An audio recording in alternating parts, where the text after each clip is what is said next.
Hello, Port City. This is Joe Davis, and this is the big cosmic joke going on behind me. If you hear anything, I had to come out here on the porch so I could get some quiet away from my girls, and um, this is the thunderstorm happening back here if you happen to hear anything. I was asked to answer a few questions. The first about my own spiritual journey and my journey to the Lord and my journey into ministry.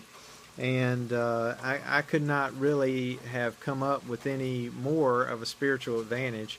I came up in a very strong Christian home with parents who very much loved and served the Lord and modeled that for me, and parents that prayed diligently for me all through my young adulthood and still do so for myself and my family here today. And so it was a great advantage for me. It taught me early on the value of serving within the church and the value of serving other people. And as such, by the time I was in college and early graduate school, I'd become a deacon. I'd become the Sunday school director at the church where I was serving. And during that time, the church called a new pastor, and he uh, brought a fresh vision, cast a new vision before us, and he taught the church to dream a new dream. And it was an exciting time in the life of the church, and there was a lot going on in my own life during that time. I had started a business sometime before doing corporate intelligence, and it would take me probably longer than we have here to describe exactly what that was, but it is just finding out information about your competition, all legally, of course, and finding out what responses might be for a corporation that might desire to know what's going to be coming at them. So I had spent some years in that. I was looking to do something different, so I'd been searching for opportunities, and I had found one. And in the course of taking on a new opportunity, I called the new pastor. We had already become quick friends through the process of him coming into the church, and I called him to let him know, I've got to let go of some of the things that I've been involved with. I've got a new company that wants to invest in me, and I think they deserve a lot of my attention. So I let him know a few things that I would be able to continue to do, and a few things that I would need to let go so that I could concentrate on a little bit of a new career path. And he asked me where I was calling from. I told him I was calling from my office, and so he said, stay there just a minute. And before long, he was there, and uh, he asked me at that time. He said, "You have no reason to do this, but I really want you to go through this with me." And so he brought me on board then as the pastor of education and children, and really began a long career with he and I working together in ministry. And during the early years of my ministry, I met my beautiful wife, and we have three beautiful girls together. One, Olivia, who is 11. I have Addison, who is 10, and Emily Grace, who is 5. And they are a challenge and a joy, and all that you can imagine three beautiful girls to be. And after some time in ministry, I've had numerous jobs within the church, and ultimately became the executive pastor there. And it was a great time, and it's a great privilege and a great opportunity to serve the Lord in a place where you know He's at work, where you know you're joining Him in the things that are important not only to you, not only to the community, but what you feel like is a active work in the kingdom of God itself. So that's sort of my path to the Lord. There, of course, was a particular time when I actually knew that the Lord was real. It was an early age for me, and I can remember very vividly watching a Billy Graham crusade. Hadn't seen any of it, just walked in on the end of it, saw all of those people walking forward, and it was just a signal to me that God is real, and that there's something that I needed to do in my life about that. So that's a little bit of my story, and there's much more to it, as there's much more to any of our stories. But the next question was, why are you interested in this job? I was in ministry with the pastor that I described earlier for 17 years altogether.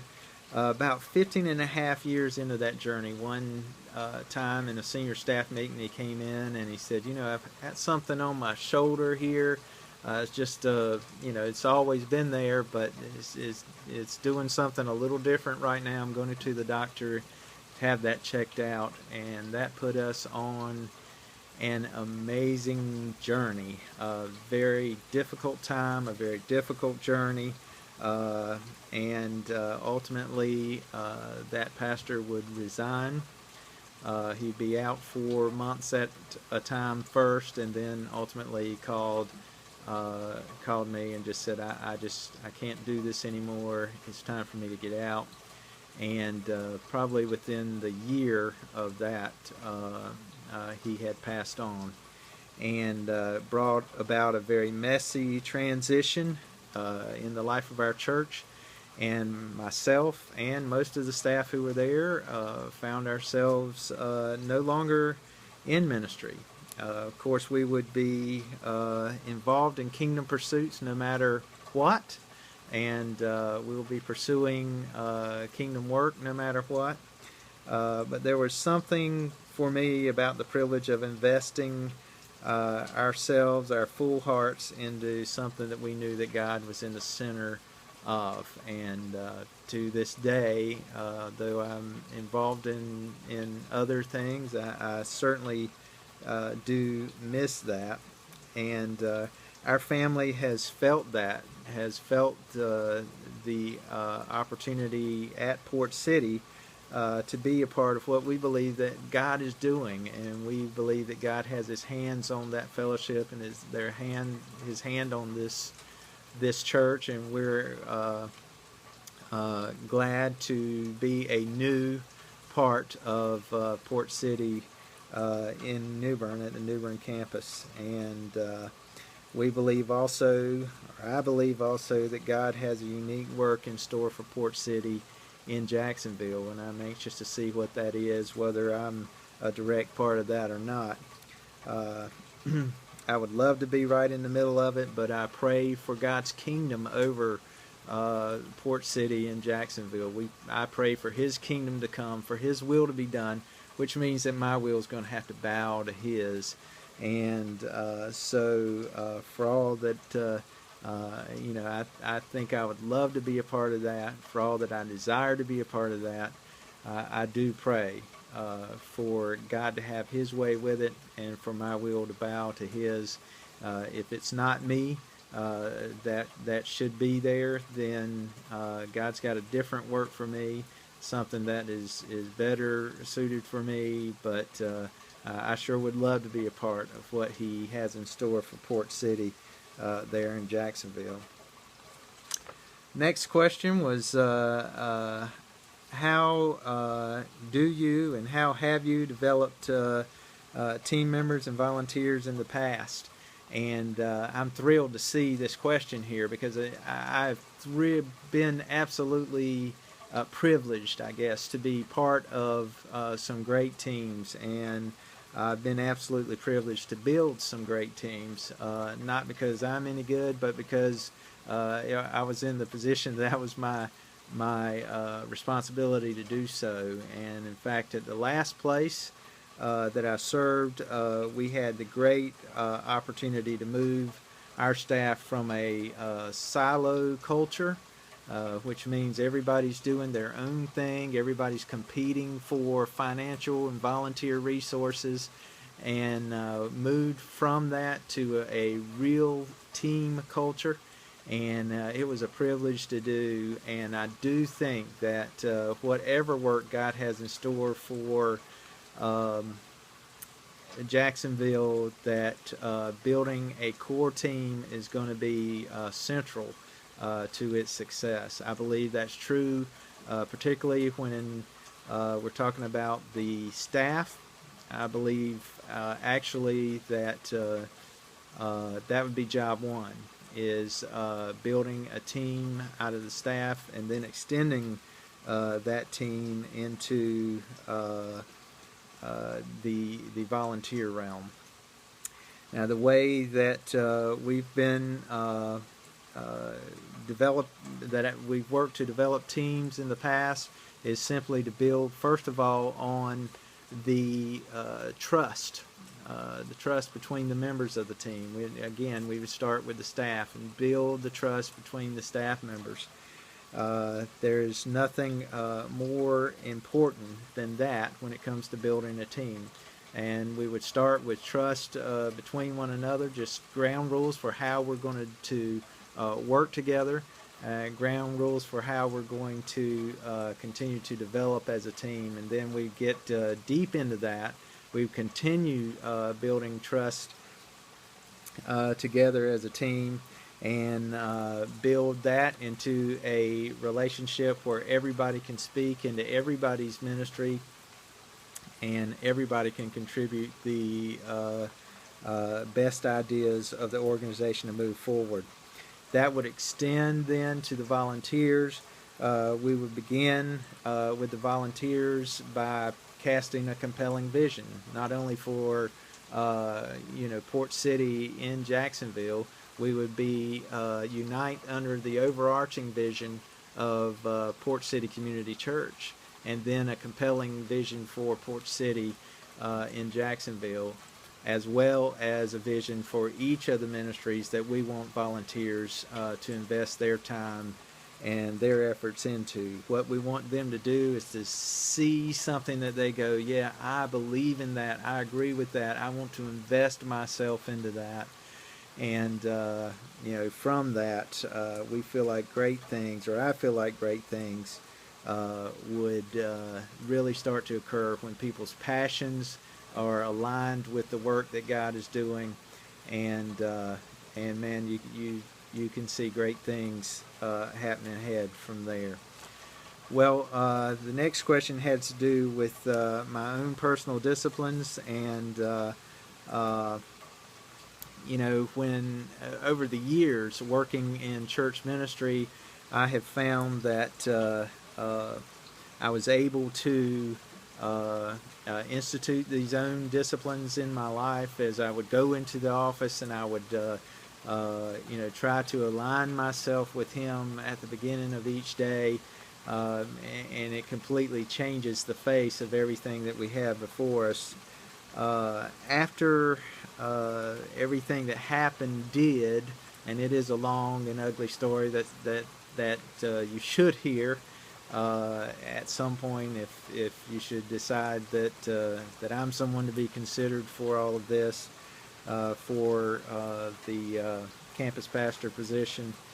But coming out of that, we found that our world really got rocked, and that all of the comforts that we had known, including the regiment that had become a habit for me in my life in terms of my own spiritual journey, my own spiritual growth, my own daily time, trying to align myself with God, all of that got rocked. And so we had to turn to, is actually a good thing ultimately, because we had to turn to God in a deeper way than we'd ever been there before.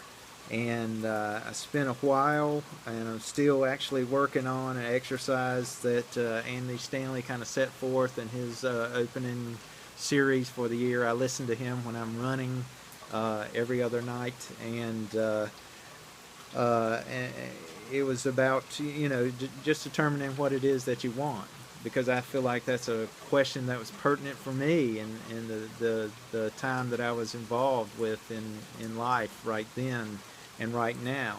And it had to do with an exercise from Stephen Covey's book about determining what it is that you really are in pursuit of, and what it is that you really want in life in terms of your own deepening relationship with Christ, and what you want out of this life. And we also were starting to become involved with Port City. We learned about the one word, and thought that was an extraordinary approach.